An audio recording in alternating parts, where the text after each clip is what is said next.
여러분 안녕하십니까? 김왕식입니다. 2021학년도 정시 교대 면접 벌써 다가왔습니다. 오늘은 2020년 12월 13일 일요일입니다. 서울교대 및 한두 곳에서 수시 면접 마지막 시험을 보고 있습니다.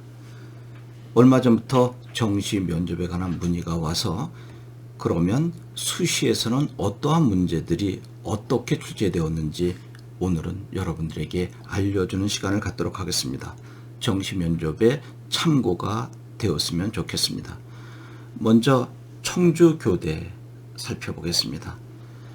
정시에서는 자소서가 없겠지만 수시에서는 자소서가 없는 일부 대학을 제외하고 모두 자소서가 있었습니다. 그래서 서류 기반 면접은 자기소개서와 생활기록부를 바탕으로 자세히 질문이 있었습니다. 먼저 청주교대에서는 자소서를 확인해 봤는데 1번 문항에서 이 학생은 상당히 독서량이 많았고 또 많은 책을 읽었다라고 했습니다. 그런데 안타깝게도 일부 교과목은 성적이 우수했지만 나머지 몇 과목은 상당한 성적 편차를 보이고 있었습니다. 독서량이 그렇게 많다면 모든 성적이 골고루 좋아야 할 텐데 왜 성적이 좋지 않은 과목이 몇 과목 있었느냐? 그 심한 편차의 이유를 대라라고 하는 것입니다. 상당히 황당했을 것입니다. 두 번째는 생기부에 기재된 수많은 도서들 중에서 기억에 남는 책, 그리고 왜 기억에 남는지 이유를 대라라고 하는 것이고요. 또 자네가 교단에 섰을 때 독서 지도를 어떻게 할 것인가까지 물었습니다.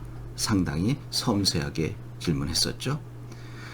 그 다음에 생기부에 적힌 책들 외에 또 읽은 책들 중 추천하고 싶은 책과 그 이유를 대라고 했습니다. 아마 이 면접관은 독서에 상당한 관심을 갖고 계신 분인 것 같습니다. 여러분 생각해 보십시오. 생기부에 기록된 것은 여러 번 살펴봤겠죠. 그런데 허를 찔린 거죠. 생기부 외에 기록하지 않은 것 중에서 기억나는 책이 있으면 한번 소개해봐라. 그리고 추천해봐라 라고 하는 것이었습니다. 정시에서도 참고해야 할 것입니다.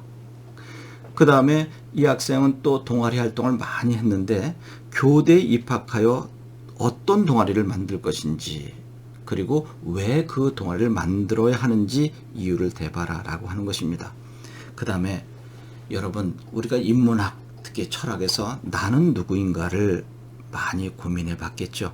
여기서도 출제가 됐습니다. 자신은 어떤 사람이라고 생각하는지 이야기해봐라 라고 하는 것입니다. 참 쉽지 않죠. 저는 이런 사람입니다 라고 한마디로 이야기할 수 있겠습니까? 또 그런 사람이라고 한다면 교단에 섰을 때 어떤 교사상을 보이는지 그것까지 보고 싶었던 것 아닐까요? 마지막으로 자네는 어떤 일을 할 때 가장 행복한지 그 사례를 한번 대봐라 라고 했다고 합니다. 실제로 무슨 일을 했는데 그렇게 행복했는지 여러분 어떻습니까? 쉽지 않죠? 생활기록부를 꼼꼼하게 살펴보고 아무리 준비했다 하더라도 상상하지 못했던 문제가 나왔을 때 접근하는 방법들 충분히 훈련해야 할 것입니다. 그래서 저희 김학식 연구소에서는 이러한 문제들에 대한 예상 문제는 물론이려니와 어떠한 문제가 나와도 답할 수 있도록, 즉 자연스럽게 답할 수 있도록 5단 구성법을 여러분들에게 알려드리고 있습니다.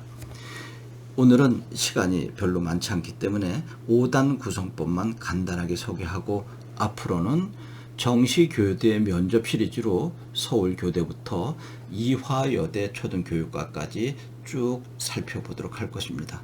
관심을 갖고 보시면 도움이 되지 않을까 생각을 해봅니다. 그러면 5단 구성이 도대체 무엇이길래 많은 학생들이 이것을 익히려고 하는가 하는 것을 소개해 보겠습니다. 첫 번째로 두 가지씩 구성을 한다는 거 잘 알고 계시죠? 저는 이 문제에 대하여 이렇게 생각합니다 라고 주장을 간결 명료하게 이야기하고 두 번째 가서는 왜 그렇게 주장하고 있는지 이유와 근거를 대줘야 되는 거죠. 왜냐하면 이러이러한 이유와 근거가 있기 때문입니다 라고 주장에 대한 근거를 제시해 주는 게 두 번째 단계입니다. 세 번째 가서는 나의 주장과 근거가 반드시 옳다는 것은 아닐 수 있고 또 면접관께서 수험생과 다른 견해를 가지고 있을 수 있겠죠. 그야말로 심리전이 아닌가 생각합니다. 그래서 세 번째 단계에서는 물론 조금 전에 제가 말씀드린 것이 모두 옳다는 것은 아닙니다. 또한 이보다 더 좋은 견해가 제기될 수도 있습니다 라고 하는 두 가지를 제시해 줍니다. 그러니까 내가 앞에서 이야기한 것이 모든 것이 옳은 것이 아니다 라고 하는 것과 한 발 물러나 주는 거죠. 그리고 나보다 더 좋은 견해가 있을 수 있다라고 하는 것까지 여유를 보여줍니다. 그러면 교수님께서는 이 녀석 봐라. 첫 번째, 두 번째에서는 주장과 이유 근거를 명쾌하게 대줬는데 세 번째 와서는 그렇게 명쾌하게 주장한 근거가 잘못될 수도 있다. 또 다른 견해가 제기될 수도 있다라고 여유를 부리는 것을 보고 그러면 어떻게 할 건데 라고 팔짱을 끼고 계시겠죠. 이때쯤 마음껏 실력을 발휘하는 단계가 네 번째입니다. 그러나 교수님 그러한 부분들은 이렇게 해결할 수 있습니다 라고 자세히 반론을 제기해 주는 거죠.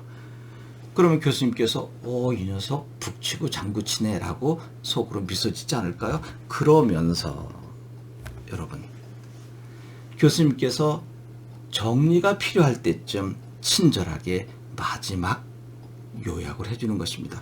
5단계죠. 따라서 또는 그러므로 라고 하는 접속어를 넣어서 이러이러한 이유로 이것을 주장합니다. 즉 그러므로 이것을 주장합니다. 그럼 너무나 단조롭기 때문에 두 번째 이야기한 이유 근거를 제시해주고 첫 번째 주장을 명료하게 다시 친절하게 말씀드리는 것입니다. 이것이 바로 5단 구성이죠. 그러면 골격만 다시 한번 설명해 드리겠습니다.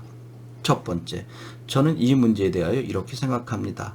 두 번째, 왜냐하면 이러한 근거가 있기 때문입니다. 세 번째, 물론 조금 전에 제가 드린 말씀이 모두 옳다고는 할 수 없으며 또 다른 견해가 제기될 수 있습니다. 네 번째, 그러나 그러한 문제점들은 이러한 방법으로 해결할 수 있습니다. 다섯 번째, 그러므로 이러이러한 이유로 이것을 주장합니다. 이 5단 구성을 끊임없이 훈련하는 것이죠. 물론 이 5단 구성이 모든 것을 해결할 수 있는 것은 아닙니다. 그러나 이 골격을 유지함으로써 중언부언 횡설수설하는 것을 막을 수 있다라고 하는 것입니다. 여러분, 저는 구술 면접의 키워드를 겸손과 경청으로 잡고 있습니다.